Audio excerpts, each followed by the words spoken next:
Jornal Minas, segunda edição.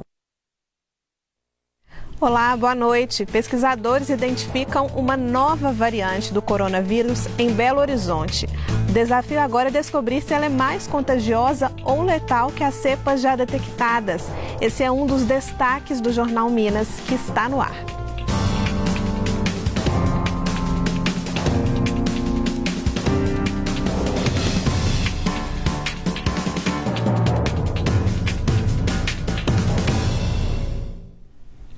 Minas bateu hoje pela primeira vez a marca das 500 mortes diárias pela Covid-19. Foram 508 óbitos registrados em 24 horas, um número recorde na pandemia. De acordo com o relatório estadual, de ontem para hoje foram confirmadas 13.358 novas infecções. Agora o estado tem 1.182.847 infectados. 26.303 vidas foram perdidas. Mesmo com a pandemia em alta no estado, com 1.500 pacientes aguardando por internação, novas regiões podem avançar da onda roxa para a onda vermelha a partir da semana que vem. Tudo depende de como estarão os indicadores até o final de semana. A macro-região de saúde Triângulo do Sul e as micro-regiões de São Gotardo, Montes Claros, Bocaiúva e Taiobeiras avançam para a onda vermelha. As demais regiões do estado devem seguir por mais uma semana as medidas decretadas na semana passada. Triângulo do Norte permanece na onda vermelha e as demais regiões na roxa. O toque de recolher em Minas, que havia sido determinado no dia 17 de março para conter a aceleração da pandemia, está definitivamente interrompido. E uma possível nova cepa do coronavírus foi identificada em Belo Horizonte e na região metropolitana. A informação foi divulgada nesta quarta-feira por um grupo de pesquisadores que investiga o comportamento do vírus. Ainda não se sabe se a variante é mais transmissível ou mais letal. Essas variantes novas estão aparecendo, já era esperado que elas aparecessem, por se tratar de um vírus de RNA, que tem muitas variantes mesmo, né? Elas se convergem, as principais variantes, elas convergem para aquelas mutações, né, que facilitam a transmissão do vírus, que é a mutação, a gente fala, na posição 501, e aquelas mutações, aquelas alterações que elas conseguem evadir da resposta imune, né, as pessoas podendo reinfectar com mais facilidade. São 3 ou 4 mutações. Então, geralmente, todas as variantes têm mais ou menos esse perfil da proteína do vírus, que é aquela proteína da espícula, né? Então, parece que essas variantes, né, essa nova, não dá para saber ainda se ela tem essa facilidade de transmissão e se ela também é mais agressiva. Quanto às vacinas e as novas variantes, a gente não tem um estudo ainda sedimentado, robusto. Os dados que a gente tem visto de São Paulo, de Manaus, de Fortaleza, mesmo de Serrana, na cidade de São Paulo, onde essas variantes estão circulando, são dados animadores. Né? Uma redução importante da transmissão, de internação das pessoas que vacinaram com as 2 doses. Então, isso é uma esperança. Claro, nós temos que aguardar, né, consolidar esses dados. Até o final desse mês de abril, a gente vai ter mais dados importantes sobre essa efetividade da vacina. A minha percepção pessoal, e é coisa pessoal, acho que ela vai funcionar, né? Talvez não vai ser vai ser 100%, né? Mas vai ter uma proteção em torno de 70% a 80% das formas graves. Importante redobrar os cuidados, né? E em um ano, a pandemia do coronavírus matou quase 1.800 profissionais de saúde no país.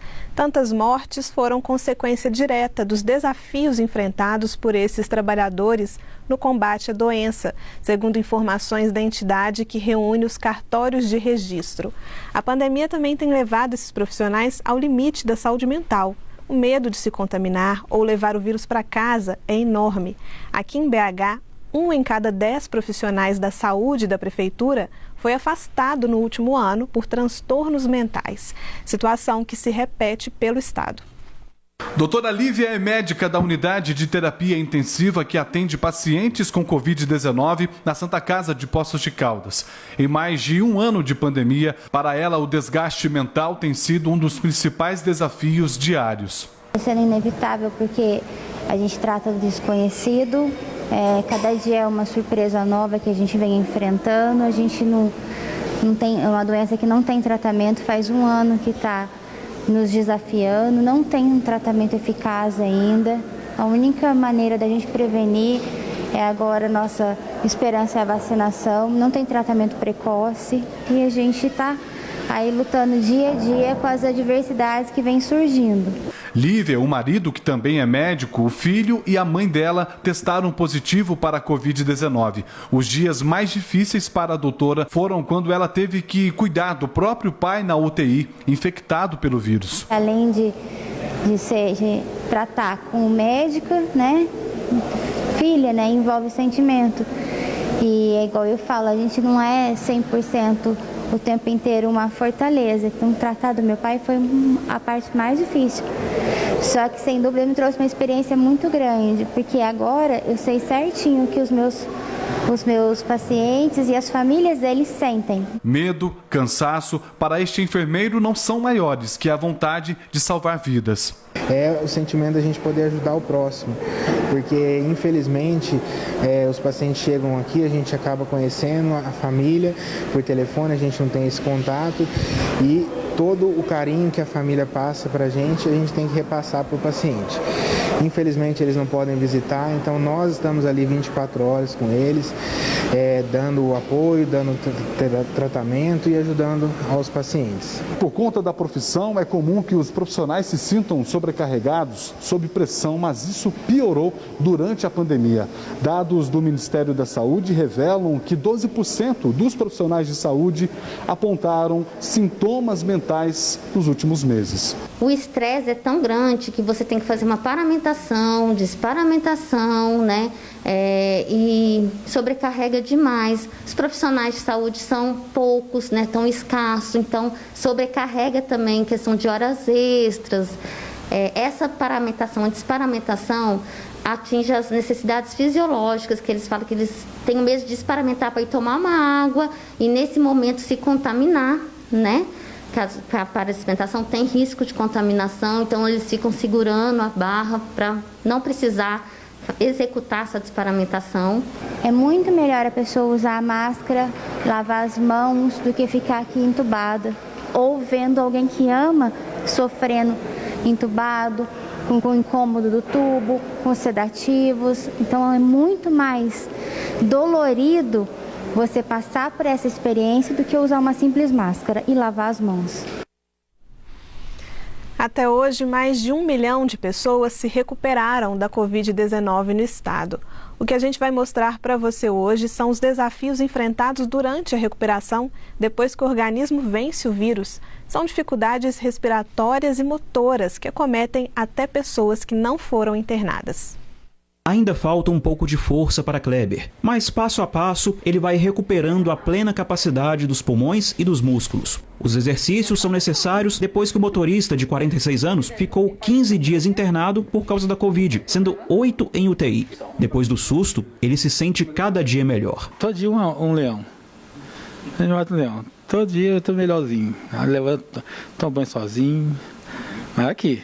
É porque eu peço, né? Não, deixa que eu. Mas sempre tem, nunca sozinho. A fisioterapeuta não força nada. Ela sabe o limite do paciente. Tudo aqui é feito sem pressa, mas com satisfação de ver o resultado acontecendo. É uma coisa que vai ser a longo prazo, não tem como. Ele vai voltar a trabalhar, mas é super importante ele continuar fazendo um acompanhamento, né? Com o pneumologista, uma caminhada para ele fortalecer, tudo no limite dele. Mas a alegria de ver a recuperação aqui é imensa. Aqui no ginásio de reabilitação, os pacientes têm tudo o que eles precisam para recuperar as funções motora e respiratória.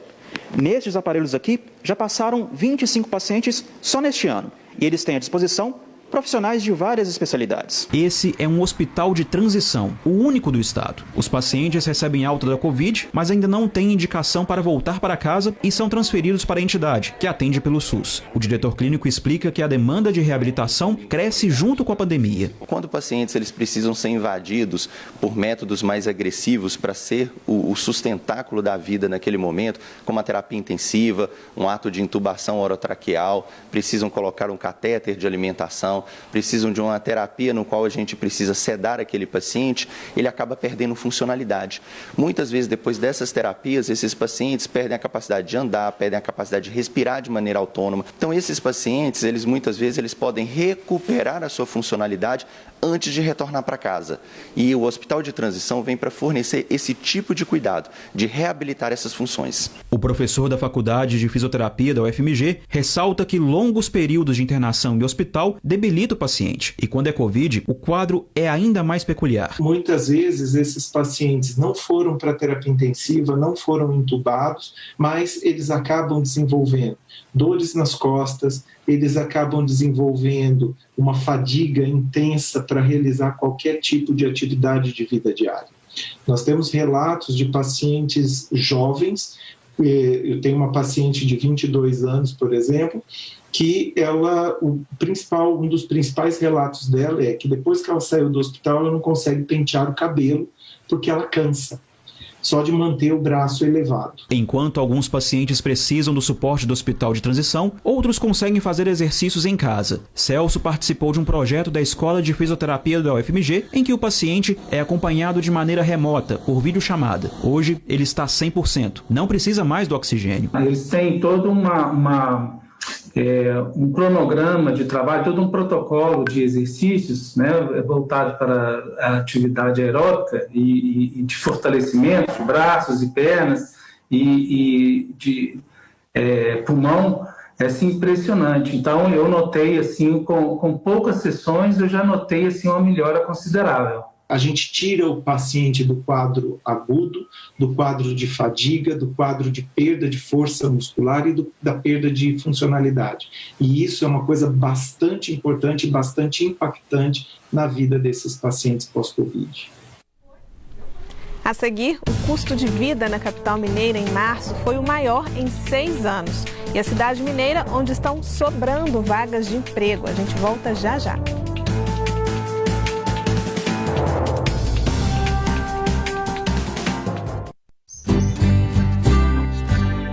A maioria esmagadora dos abusos sexuais são cometidos por parentes, por pessoas próximas da família, por amigos. Infelizmente, às vezes as pessoas não querem conversar sobre esse assunto também, porque toca nessas feridas. Conversações Especial Autoras. Quinta, 20h30. Sábado, 18h. O que a pobreza tem a ver com o meio ambiente? Somos 7 bilhões de pessoas na Terra. 1 bilhão vive na mais absoluta miséria. O dilema da humanidade agora é conciliar as necessidades de tanta gente com formas sustentáveis de gerir os recursos naturais. O planeta pede uma nova forma de governança. Pensa nisso.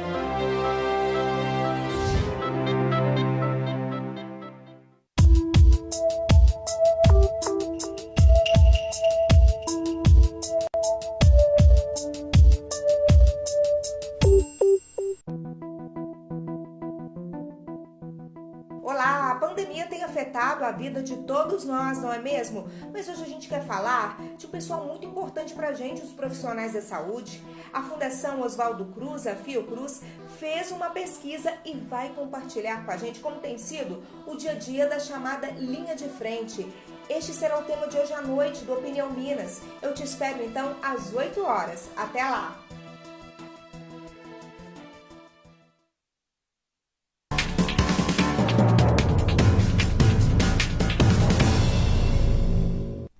O custo de vida em Belo Horizonte foi o maior para um mês de março nos últimos 6 anos. Os dados são da pesquisa IPEAD, divulgados hoje. Em relação a fevereiro, produtos e serviços subiram 1,24%. O que mais tem contribuído para o aumento no custo de vida na capital mineira é o preço da gasolina comum, que teve alta de 14,02% no mês. Após várias altas consecutivas, o custo da cesta básica apresentou uma ligeira queda em março, menos 3,24%. Ela fechou o mês custando R$ 552,32. Garantir a alimentação tem sido um dos principais desafios nessa pandemia para muitas famílias. A inflação dos alimentos tem comprometido o orçamento e obrigado o brasileiro a fazer escolhas e substituições. Até alimentos que antes eram desprezados, hoje entram no cardápio diário e também estão custando caro. Pescoço de peru, pé de frango, dobradinha, miúdos. Nos açougues, esses cortes ganharam lugar de destaque depois que o preço da carne bovina, principalmente, foi às alturas. Mas antes ofertados quase de graça, hoje estão com preços inacreditáveis. O pescoço de peru, por exemplo, subiu cerca de 40% nos últimos meses. Ele custava em média R$ 14,50. Um ano depois está custando R$ 19,50. Até a salsicha, que também faz parte da rotina, da compra do trabalhador, aumentou mais de 80%, chegando até 100% algumas marcas mais conhecidas. O preço da carne é outro que não para de subir, principalmente por conta do dólar mais caro. E na busca de estratégias para lidar com a inflação, substituir os cortes nobres já não adianta mais. É que as chamadas carnes de segunda também tiveram alta. A paleta, a costela e a fraldinha chegam a custar cerca de R$ 70 o quilo. O reajuste tem duas explicações. A demanda, já que para muitas pessoas as peças viraram a primeira opção diante da crise, e a maior valorização desses cortes nos últimos meses. Ninguém tem condições de comprar carne, não. Carne é luxo. Ninguém come isso não, minha filha. A conta da inflação dos alimentos é mais alta para os brasileiros de menor renda. Eles comprometem quase tudo o que ganham só no mercado. Mais da metade do salário mínimo é para a aquisição de produtos essenciais de alimentação. Enquanto o cenário não apresenta melhora, a alternativa mais viável tem sido o ovo. A procura cresceu 30% neste estabelecimento. Depois que a carne teve um aumento absurdo, o ovo está sendo mais procurado, né? Muita gente procura pela proteína e o ovo é uma boa opção. Mas esta nutricionista garante, dá para variar o cardápio gastando menos. Outra substituição interessante também é a sardinha. Ela tem um baixo custo, né, um altíssimo em proteína e ainda tem muito ômega 3, que é um anti-inflamatório potente para o nosso corpo. E uma lata de sardinha, ela já é capaz de fornecer a quantidade de proteína que em média de 100 gramas de carne de boi fornece. Sempre com toda crise vem as oportunidades, né? Então vem um aprendizado e um retorno ao uso de um alimento na sua forma integral.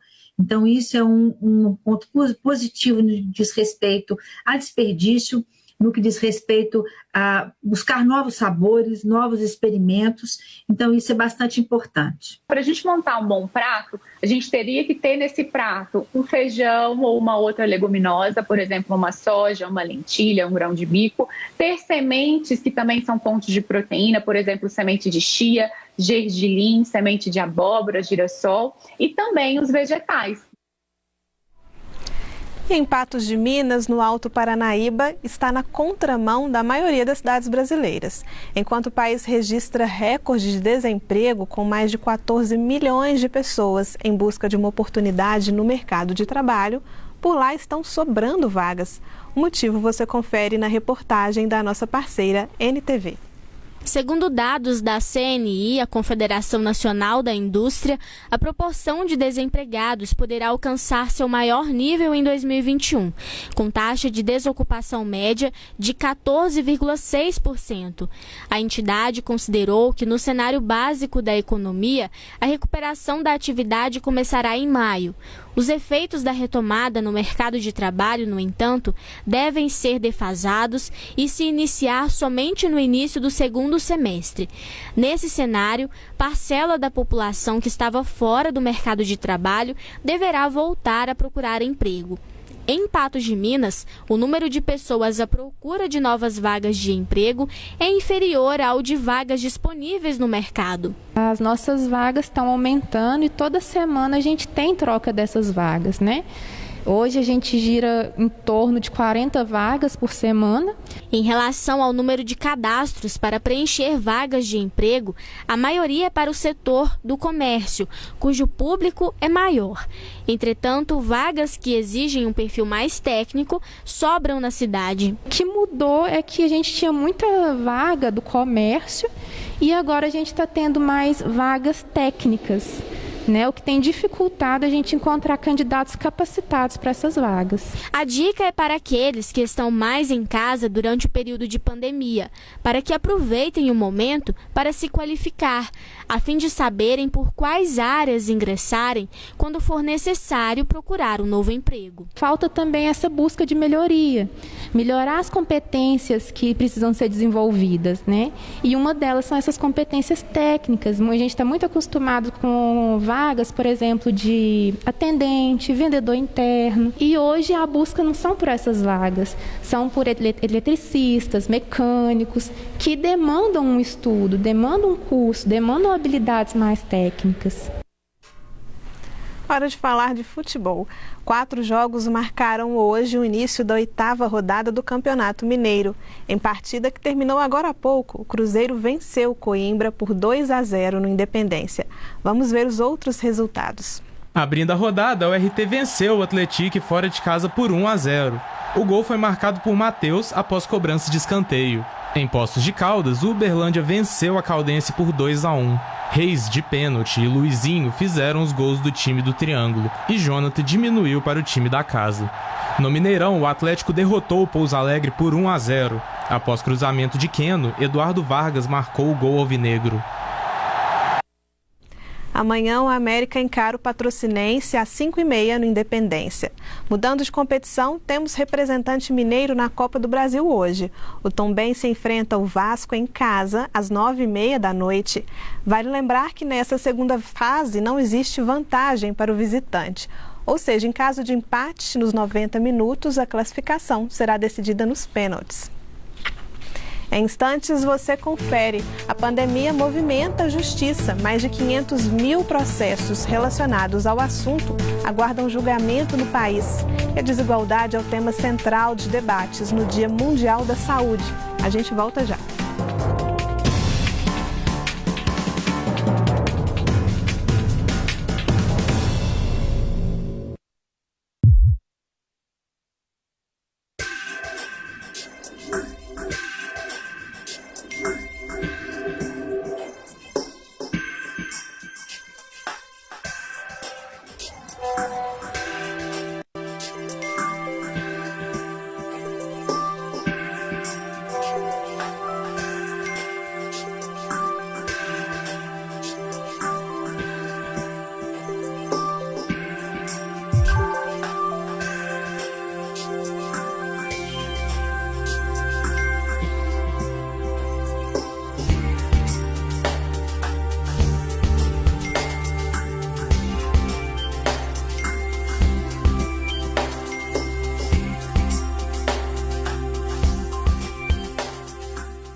Falando aqui de Nova York, só para lembrar que essa quarta-feira a gente tem um encontro marcado com a presença de Marta Suplicy, do economista Paulo Rabelo e do presidente da Central Única das Favelas, Preto Zezé, às 10 da noite no Manhattan Connection.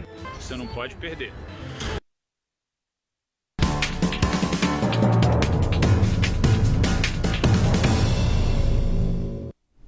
Ficou para amanhã a decisão da polêmica no Supremo Tribunal Federal sobre a reabertura ou não dos espaços religiosos durante a pandemia.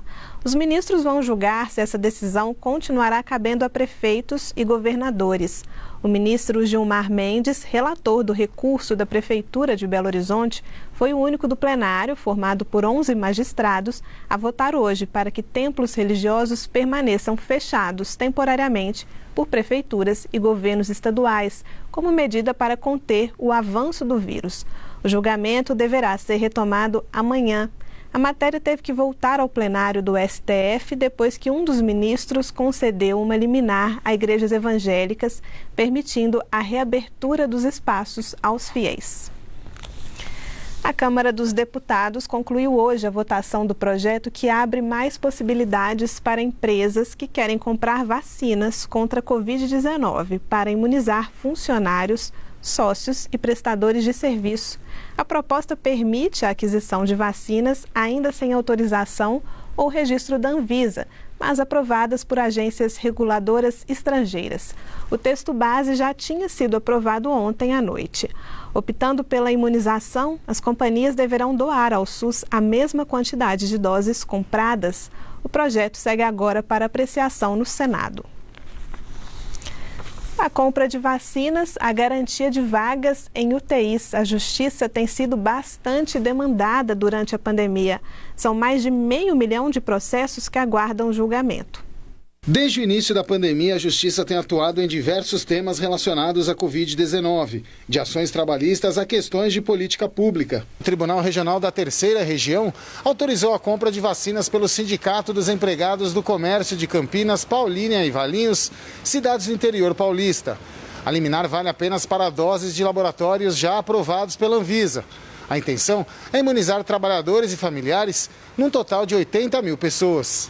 Nos últimos 12 dias, só a Justiça Federal do Distrito Federal autorizou 9 entidades privadas a importar vacinas sem a obrigatoriedade de entregar ao SUS, como prevê a lei.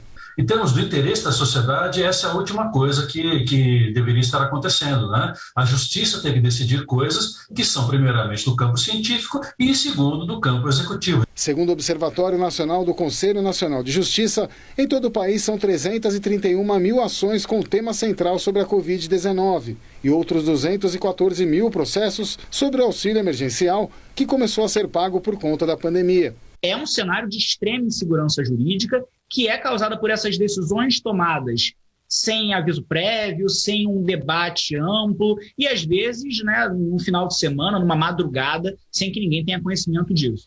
Em todas as instâncias já foram tratadas questões como o uso obrigatório de máscara, a reabertura de escolas, a obrigatoriedade da vacina e o fechamento do comércio.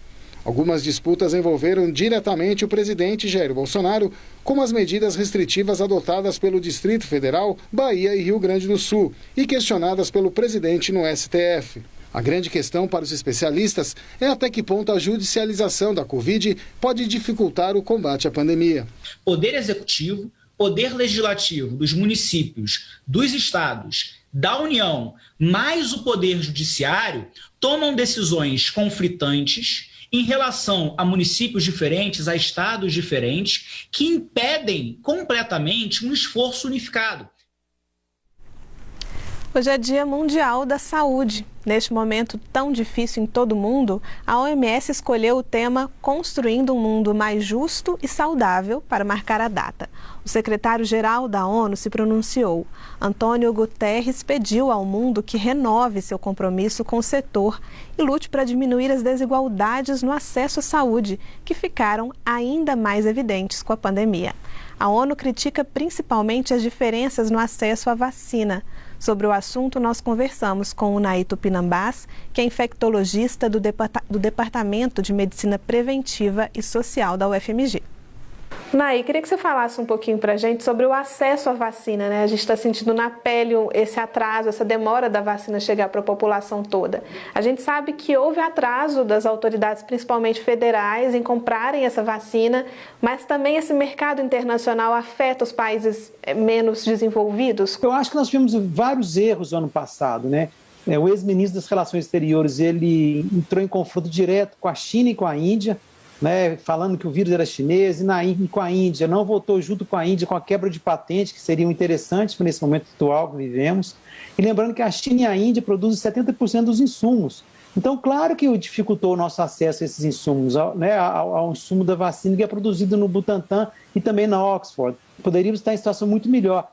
A ONU cita também esse abismo social, a desigualdade social como um problema sério e que piorou a situação da Covid, né? É isso que a gente está vendo agora, um ano depois, as pessoas ficaram um ano com seus trabalhos informais, comprometidos, e agora é mais difícil para elas aceitarem não sair de casa, enfim, fica mais difícil gerir essa situação? A Covid, ela agudizou essas iniquidades, né? No Brasil é muito claro isso.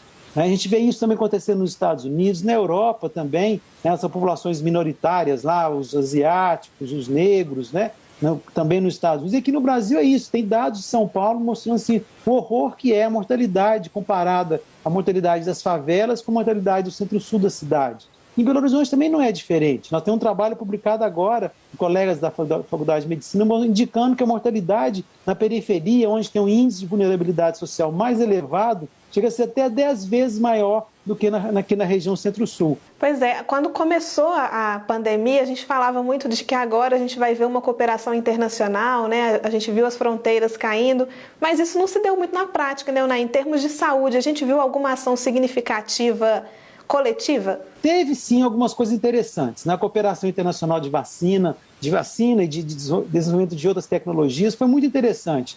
E na vacina teve muita cooperação. Entre cientistas nunca teve tanta cooperação como nesse momento.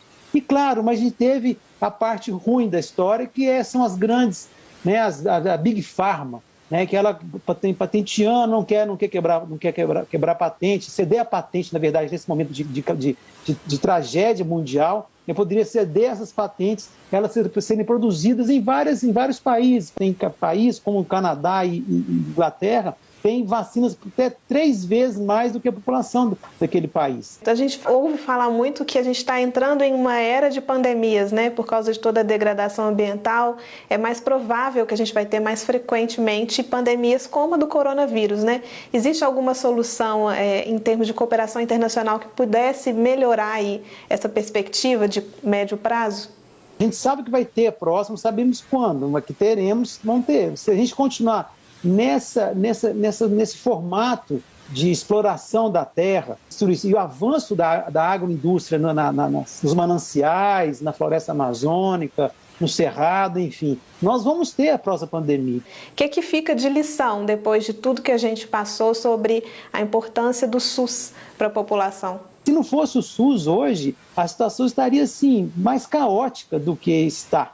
Né? Se a gente está vendo os trabalhadores e trabalhadoras da saúde, né, enfrentando a pandemia, né, a dedicação impressionante dos colegas da ponta, tanto da unidade básica de saúde, quanto também da região, da área hospitalar. Então, sem o SUS, eu acho que a gente estaria assim, talvez seria a tragédia, teria mais de 500 mil mortes, né, hoje, né, dia 7 de abril. Então, por sorte, a gente tem um SUS. O Jornal Minas termina aqui. Continue acompanhando as reportagens nas nossas redes sociais. Fique agora com o programa Opinião Minas. Boa noite e até amanhã.